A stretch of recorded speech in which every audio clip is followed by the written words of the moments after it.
শুনছি আমাদের মনে একটা প্রশ্ন জাগে না যে হরি নাম শুনবো কেন আর হরি নাম শুনলে কি হবে? এই সকাল থেকে তো আমরা হরি নাম শুনছি, তাহলে ভক্তমণ্ডলী ভক্তিমতী মায়েরা যে বাবা আমরা যে হরি নাম শুনে কি পেয়েছি এই পর্যন্ত তো তিনটে দলের নাম আমরা শুনতে বসেছি, তাহলে আমরা কি পেয়েছি? শাস্ত্রকার বললেন হরি নাম শুনলে মাগো গাড়ি বাড়ি হবে না, হরি নাম শুনলে দুতলা বাড়িটা তিনতলা হবে না, হরি নাম শুনলে আপনার 2 বিঘে জায়গাটা 4 বিঘে হবে না। তাহলে হরি নাম শুনলে কি হবে? হরি নাম শুনলে আপনার ঘরের ছেলেটা ডাক্তার হবে না, হরি নাম শুনলে আপনার ছেলেটা চাকরি পাবে না। তাহলে হরি নাম শুনলে কি হবে? একটা ভালো মনের মানুষ হওয়া যাবে। এই মধুর হরি নামটা যদি আস্বাদনের মতো যদি আস্বাদন করা যায়, আর কিছু হোক বা না হোক মানুষের মতো মানুষ হওয়া যায়, সঠিক পথের সন্ধান পাওয়া যায়, যে কোন পথ অবলম্বন করলে আমাদের শেষ গতি লাভ হওয়া যায়। তাই ভক্তমণ্ডলী ভক্তিমতী মায়েরা শ্রীমন মহাপ্রভু ভগবান ছিলেন তো রাজার ঘরে, তিনি যুগে এসেছেন তিনি রাজার সন্তান হয়ে, কিন্তু আজ কলিযুগে এসেছেন তিনি কাঙালির ঘরে। জগন্নাথ মিশ্র হল নিঃস্বরিত কাঙা, এক নিঃস্বরিত ব্রাহ্মণ ঘরের সন্তান। জগন্নাথ মিশ্রের পুত্র হলো আমার নিমাই চাঁদ। ভক্তমণ্ডলী ভক্তিমতী মায়েরা, এই জগন্নাথ মিশ্রের বাবার নাম হলো উপেন্দ্র মিশ্র। ভগবান গৌরাঙ্গ মহাপ্রভুর কিন্তু আদি বাসস্থান কিন্তু ওই নদিয়া নবদ্বীপে নয়। চৈতন্য চরিতামৃতে বলছে যে ওনার আদি বাসস্থান হলো বাংলাদেশ, শ্রীহস্তে। নিমাই চাঁদের দাদু হলো উপেন্দ্র কিশোর মিত্র। তার একটা পুত্র নয়, 2টো পুত্র নয়, 7 জন পুত্র। ওই 7 ঋষি, এই 7টা পুত্র হলো 7 ঋষি। সেই 7 ঋষি এই কলিযুগে ওই উপেন্দ্র মিত্রের ঘরে পুত্র রূপে জন্ম নিয়েছে। পুত্র হল এই জগন্নাথ মিশ্র, আর জগন্নাথ মিশ্রের পুত্র হল কে? এই নিমাই চাঁদ। এই জগন্নাথ মিশ্রের একটা নয়, 2টো নয় বাবা, 10টি সন্তান। 8 জন হল কন্যা সন্তান। কন্যা সন্তানগণ যখন ভূমিষ্ঠ হয়েই পড়ে মৃত্যুবরণ করে, ভূমিষ্ঠ হয় মরে যায়। হাগমা, কোন মা যদি কোন সন্তান যদি গর্ভে ধারণ করে, যদি সেই সন্তানের মুখে যদি মা ডাক না শুনতে পায়, এর থেকে আর নারী জাতের দুঃখ আর কি হতে পারে গো মা? জগন্নাথ মিশ্রের স্ত্রী হলে সচী মাতা। সচী মাতা চিৎকার করে কেঁদে উঠে বলছে, প্রভু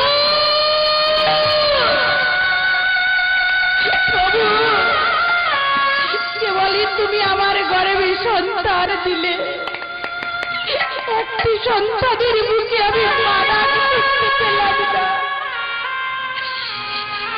কোন নারী যদি, কোন মায়ের যদি মা ডাক না শুনে, তার নারী জন্ম হলো।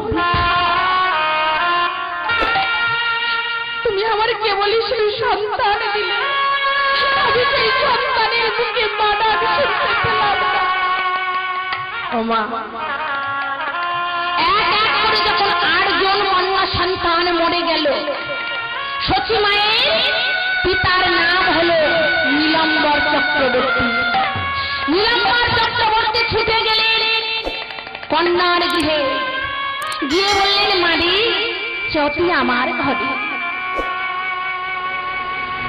ব্যয় মশাইকে বললেন, ব্যয় মশাই, আপনার যদি আদেশ হয় আমি আমার জামাতা আর আমার কন্যাকে আমার ঘরে নিয়ে যেতে পারি।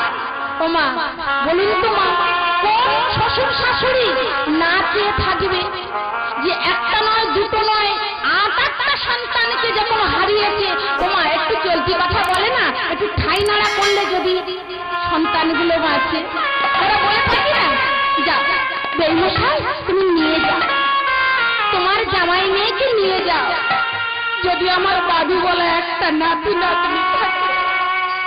আমার আদেশ পেয়ে নীলাম্বর চক্রবর্তী জগন্নাথ মিশ্র আর সচী মাতাকে নিয়ে এলেন কোথায়?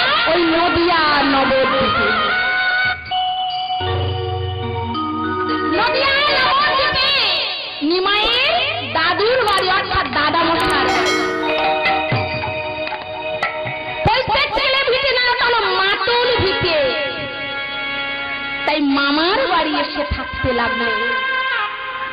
যখন বাপের বাড়ি থাকলে, যখন এখানে এলেন, তারপরে জন্ম নিলেন, দিবানিশি সচী মাতা ভগবান বিষ্ণুর চরণ তলে পড়ে কাঁদে, ভগবান একেবারে কৃপা করে তোমার ভজন করার মতো একটা সন্তান আমাকে দাও, তোমার ভজন করার জন্য আমার একটা সন্তান দাও। নয়ন জলে বক্ষ ভেসে যায়, এমন ভাবে ভগবানের কাছে গিয়ে বললেন, ভগবান তুমি কৃপা করো, তুমি করুণা করো।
কৃপা করে আমাকে একটা মা বলা ধন্দা, একটা মা বলা সন্তান দাও।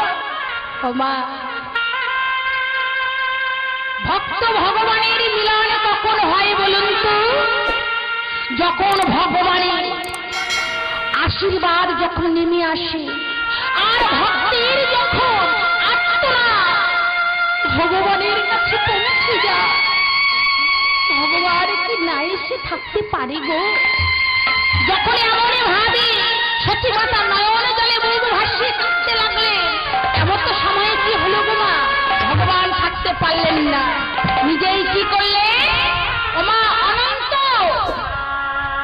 যিনি হলেন দাপর যুগের বলরাম, তাকেই পাঠিয়ে দিলেন, যাও দাদা, এবার তোমার সময় হয়েছে, তুমি যাও।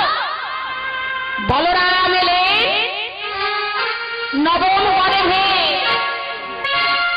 কোন রূপে বাবা? বিশ্বরূপ রূপে এসেছে।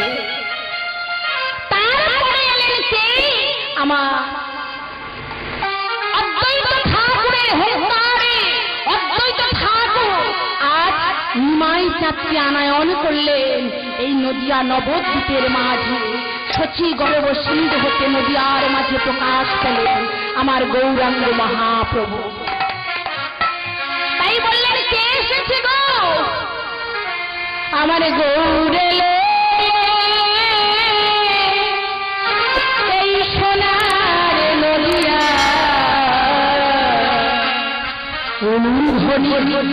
শঙ্কের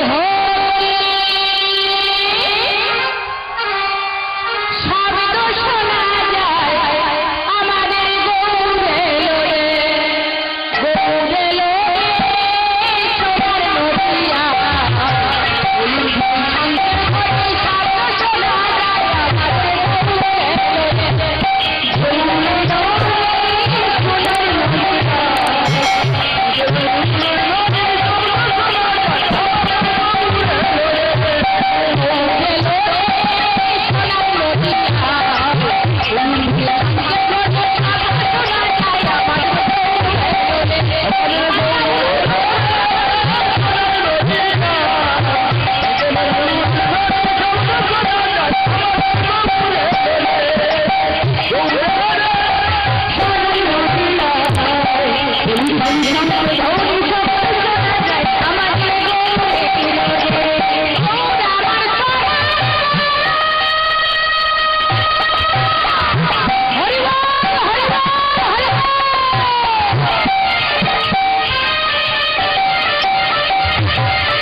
হরির নামের মধ্যে কতটা আপনার ডুবে গেছে এটা তার প্রমাণ।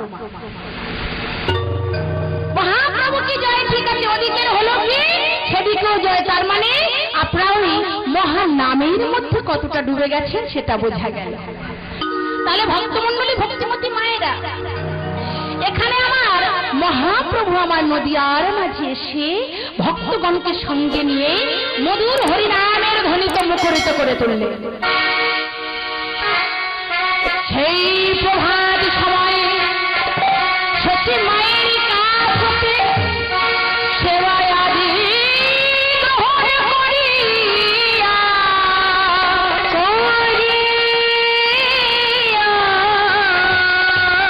আজ ভক্তগণকে সঙ্গে নিয়ে মহাপ্রভু আমার হরি নামে বিভোর হয়ে নদীয়ার পথে পথে চলে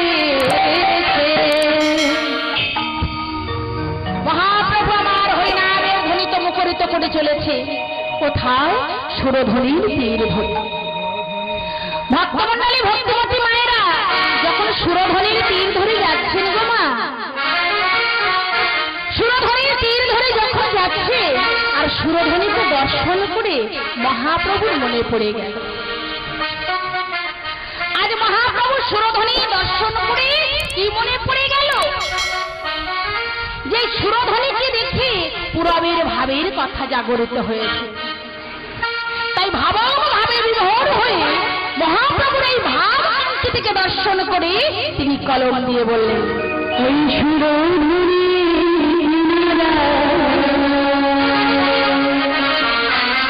সোনার নজর দিয়া নাচির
সোনার চরণে সোনার নূপুর যেন রুনুঝুনু করে বাজছে। আর মহাপ্রভু এমন ভাবে ভক্তগণের সঙ্গে আনন্দে বিভোর হয়ে গেছেন গো মা। মহাপ্রভু যখন এমন ভাবে বিভোর হয়ে গেছেন তার ভাব কান্তিকে দর্শন করে আজ মহাপ্রভু যেন পুরবের ভাবের কথা জাগরিত হয়েছে। পুরা ভাবটি হলো কি? সেই পুরবের ভাবের কথা জাগরিত যখন মনে হয়েছে মহাপ্রভু আমার বারে বারে চিৎকার করে ডাকছে। কি বলে? ধবলি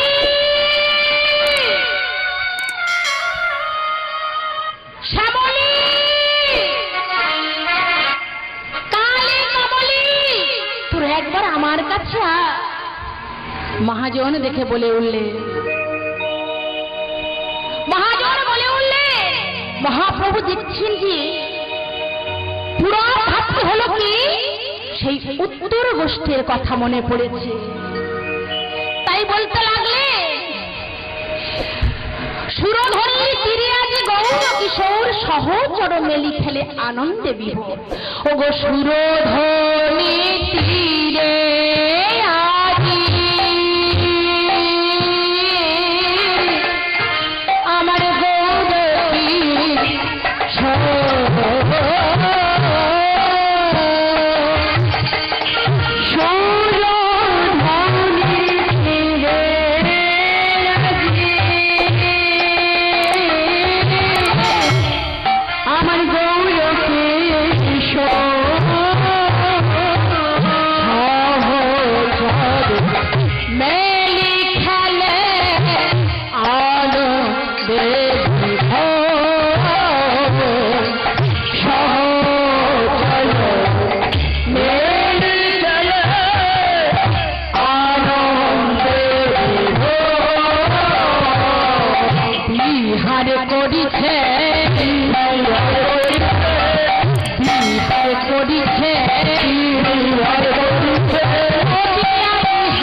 চড়ো মেলি খেলে